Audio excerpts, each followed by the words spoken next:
Hello friends, स्वागत है आप सभी का स्टॉक मार्केट अपडेट्स के इस चैनल में।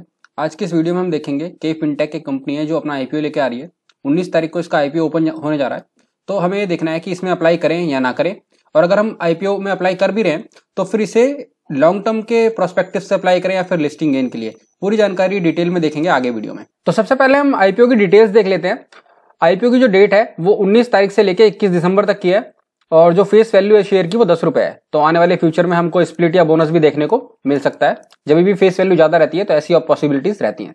प्राइस बैंड जो रखा हुआ है कंपनी ने वो 347 टू 366 रखा हुआ है। तो जो आपको शेयर अलॉट होगा वो 366 पे होगा, 347 पे नहीं होगा, क्योंकि जनरली क्या होता है ओवर सब्सक्रिप्शन का केस होता है, तो हमें हायर प्राइस बैंड पे ही शेयर देखने को मिलते हैं। जो लॉट साइज है शेयर का वो है 40 रुपीज। एक लॉट के लिए अप्लाई करते हैं हम लोग, 40 शेयर के लिए हम अप्लाई करेंगे। तो जो हमारा पैसा लगेगा उसमें एक लॉट में वो 15,000 के अंदर अंदर होता है। तो इस केस में जो हमारे पैसे लगेंगे, तो इस केस में जो आपके पैसे लगेंगे वो 40 इंटू 366 14,650 रुपए आपको चाहिए होंगे इस शेयर में अप्लाई करने के लिए। कंपनी का जो इश्यू साइज है वो है 1500 करोड़ का।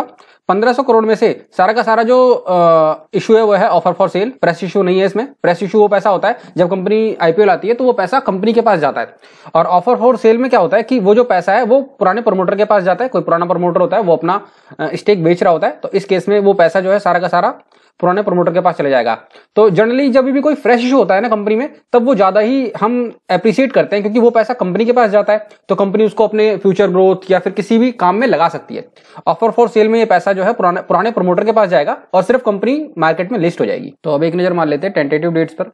19 तारीख को आईपीओ ओपन हो रहा है, क्लोज होगा 21 दिसंबर को।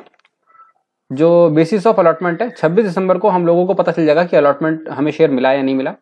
जो भी रजिस्ट्रार होते हैं कंपनी के उनके वेबसाइट्स पे।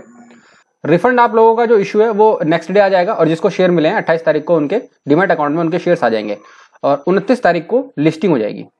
लिस्टिंग एनएससी और बीएससी दोनों पे होगी। तो अब बात कर लेते हैं हमें इस आईपीओ में अप्लाई करना है या नहीं करना। तो आईपीओ में जब भी हम अप्लाई करते हैं तो एक तो होता है लिस्टिंग गेन और एक होता है थोड़ा सा लॉन्ग टर्म। तो लिस्टिंग गेन के लिए जो सबसे इंपॉर्टेंट चीज हम लोग चेक करते हैं वो करते हैं ग्रे मार्केट प्रीमियम, कि ग्रे मार्केट प्रीमियम कितना चल रहा है कंपनी में। तो ग्रे मार्केट प्रीमियम क्या होता है, ओपन मार्केट में शेयर प्राइस जो है वो ट्रेड हो रहे होते हैं आउट ऑफ द मार्केट, तो वो जो प्राइस होता है अप्रोक्सीमेटली वो कितना चल रहा है वो देखते हैं। तो फिलहाल जो प्राइस है इसका 374 चल रहा है, और जो लिस्टिंग गेन हम एक्सपेक्ट कर सकते हैं वो 2.19 कर सकते हैं। ये टाइम टू टाइम चेंज होता रहता है, तो हो सकता है जैसे जैसे आईपीओ की डेट और नजदीक आएगी या फिर अलॉटमेंट डेट और नजदीक आएगी तो ये हो सकता है बढ़ भी जाए या हो सकता है और घट भी जाए। तो जैसा भी होगा हम आगे आने वाली वीडियोज में हम अपडेट करते रहेंगे, तो चैनल को आप सब्सक्राइब करके रखना। तो लिस्टिंग गेन के लिए अगर हम किसी भी शेयर में अप्लाई करते हैं तो जनरली वो किसी बिजनेस या फिर उस बिजनेस की कितनी पकड़ है अपनी फील्ड में वो देख के नहीं करते। जनरली मार्केट कंडीशन क्या है या फिर अभी ग्रे मार्केट प्रीमियम क्या चल रहा है, इन सब चीजों की वजह से हम लिस्टिंग गेन के लिए अप्लाई करते हैं। तो फिलहाल अगर आप अभी देखोगे तो मार्केट में वीकनेस चल रही है, काफी हाई से जो है मार्केट वापस 2-3 दिन में 400-500 पॉइंट रिट्रेस हुआ है। तो फायदे में रहोगे कि अगर आप लिस्टिंग गेन के लिए अप्लाई नहीं करो तो, क्योंकि लिस्टिंग गेन अभी फिलहाल दिख नहीं रहे हैं इस कंपनी में कुछ भी। 2% के आसपास लिस्टिंग गेन दिख रहे हैं। तो लिस्टिंग गेन के लिए तो अगर हम इस शेयर को अवॉइड ही करें तो फिलहाल ठीक है। अब बात कर लेते हैं कि लॉन्ग टर्म के लिए इसमें अप्लाई करना चाहिए या नहीं करना चाहिए। तो उसके लिए सबसे पहले हम कंपनी के फाइनेंशियल्स को देखते हैं। तो फाइनेंशियल्स को आप जब देखोगे तो हम इसको ईयर ऑन ईयर देखेंगे, तो ये सितंबर का जो डाटा है इसको काट देते हैं हम फिलहाल के लिए ना। तो अब यहां पर देखो आप 19, 20, 21 और 22 ये 4 साल का डाटा है, इसको भी अभी फिलहाल हम काट दो। तो जब आप इस पे ध्यान दोगे तो रेवेन्यू आप सबसे पहले देखो। रेवेन्यू क्या होता है कि कंपनी सेल्स कितनी कर रही है, कितना पैसा कमा रही है। तो 164 और सारी की सारी वैल्यूज करोड़ में है। तो 164 करोड़ इसने 19 के एंड में कमाए थे। उसके बाद बढ़ के 455 करोड़ हो गए नेक्स्ट ईयर, फिर 486 करोड़, और लास्ट में अभी 31 मार्च 2022 के ईयर एंड में इसने 645 करोड़ के आसपास की सेल्स करी है। अब हम एक नजर प्रॉफिट पे भी डाल लेते हैं। तो प्रॉफिट जो है वो कितना है 8.96 करोड़, फिर कम हुआ 4.52 करोड़, उसके बाद एकदम से बहुत बड़ा लॉस आया 64 करोड़ के आसपास का, एंड अभी जो है एकदम से फिर बहुत तगड़ा जंप आया प्रॉफिट में 148 करोड़ का। अभी लास्ट ईयर जो पूरे साल का जो प्रॉफिट करा है कंपनी ने वो 148 करोड़ का प्रॉफिट करा है। वैल्यूएशन पे देख लेते हैं। तो वैल्यूएशन जो कंपनी की निकल के आ रही है वो निकल के आ रही है 38 के आसपास की, और जो इंडस्ट्री का पी है वो है 40। तो अब देख लेते हैं कि कंपनी काम क्या करती है। तो कंपनी क्या काम करती है इसे जानने के लिए सबसे अच्छी जो चीज है वो है कंपनी की वेबसाइट। कंपनी की वेबसाइट पे आपको सारी डिटेल्स मिल जाएंगी कि कंपनी किस किस चीजों में डील करती है, फाइनेंशियल्स वगैरह काफी सारी चीजें रहती है। तो फिलहाल हमने एक पेज खोल रखा है, यहाँ पर लिखा हुआ है कि कंपनी किस किस चीज में डील करती है। अवर सॉल्यूशंस क्या क्या पर है, तो यहाँ पर ये लोग अपनी सर्विसेज प्रोवाइड करते हैं म्यूचुअल फंड्स कंपनीज को, जो असेट मैनेजमेंट कंपनीज होती हैं, असेट मैनेजमेंट कंपनी, उनको ये अपनी सर्विसेज देती है। कॉर्पोरेट रजिस्ट्री करती है, आईपीओ वगैरह जो आते हैं उसमें उन कंपनीज के लिए ये काम करती है। नेशनल पेंशन सिस्टम एनपीएस, ये सेंट्रल गवर्नमेंट की एक स्कीम है, इसके अंदर भी मैनेजमेंट का काम के फिनटेक का ही है। उसके बाद ग्लोबल फंड सॉल्यूशंस, इसके इंटरनेशनल भी कुछ काम है, अभी हम देखेंगे कौन कौन सी कंट्रीज में इसके काम जो हैं वो अवेलेबल है। Global business solution, private wealth management. तो अब हम थोड़ा नंबर्स में देख लेते हैं कि इसका जो काम है वो कितना बड़ा और कितना फैला हुआ है।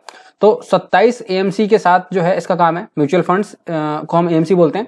टोटल इंडिया में 46 एएमसी हैं, जिसमें से 27 का जो काम है वो एएमसी है। ये नंबर 1 है इश्यूअर सर्विस में। इश्यूअर सर्विस क्या होती है, जब भी कोई कंपनी आईपीओ वगैरह लेके आती है तो उसको जितनी भी सर्विसेज देनी होती है वो इश्यूअर सर्विसेज में आती है। कॉर्पोरेट रजिस्ट्रार का काम करती है। जैसे अभी आप कभी भी देखोगे आईपीओ जब आता है किसी कंपनी का, तो हम जो आईपीओ के अलॉटमेंट वगैरह चेक करते हैं वो के फिनटेक की कंपनीज पे चेक करते हैं। अगर आप आने वाले कंपनीज में या फिर पीछे की किसी कंपनी में ध्यान देना तो ये नियरली 600 लिस्टेड कंपनीज के साथ काम कर चुकी है और 3000 प्लस अनलिस्टेड कॉर्पोरेट्स हैं जो जिनमें ये काम करती है। बाकी आप देख सकते हैं यहाँ पर सीआरए, ये सेंट्रल जो एनपीएस थी उसके लिए काम करती है। 13 लाख करोड़ का एयूएम है जो ये लोग मैनेज करते हैं। मैनेजमेंट में होता क्या है, इनकी एक कॉम्पिटिटर कंपनी है कैम्स, वो कंपनी लिस्टेड है, उसको भी हम देखते हैं अभी कि लिस्टेड कंपनी कैसी कर रही है इस फील्ड में।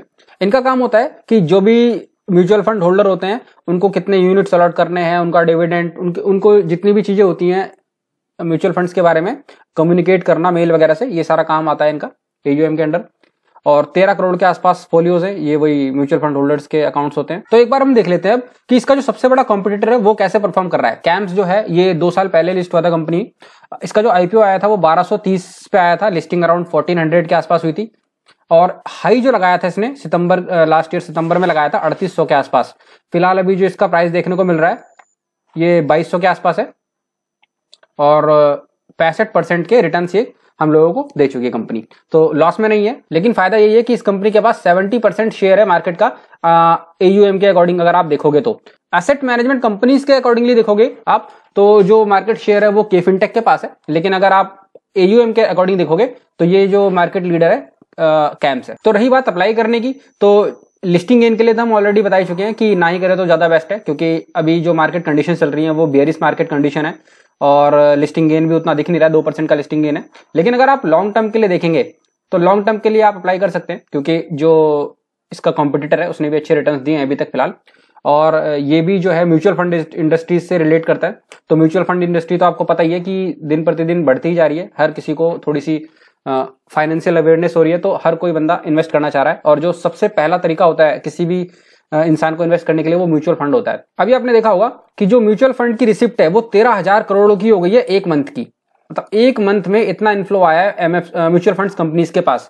तो म्यूचुअल फंड कंपनीज तो जाहिर सी बात है टाइम टू टाइम ग्रो ही करने वाली है, तो लॉन्ग टर्म पर्सपेक्टिव से आप इसमें अप्लाई कर सकते हो। बाकी आने वाले टाइम पे हम इसमें और भी अपडेट्स दे देंगे लिस्टिंग गेन के अकॉर्डिंग कुछ होगा तो, और 1-2 वीडियोस और आने वाली हैं आईपीओ से रिलेटेड, तो चैनल को सब्सक्राइब करके रखना ताकि आने वाली वीडियोस आपसे मिस ना हो। Thank you.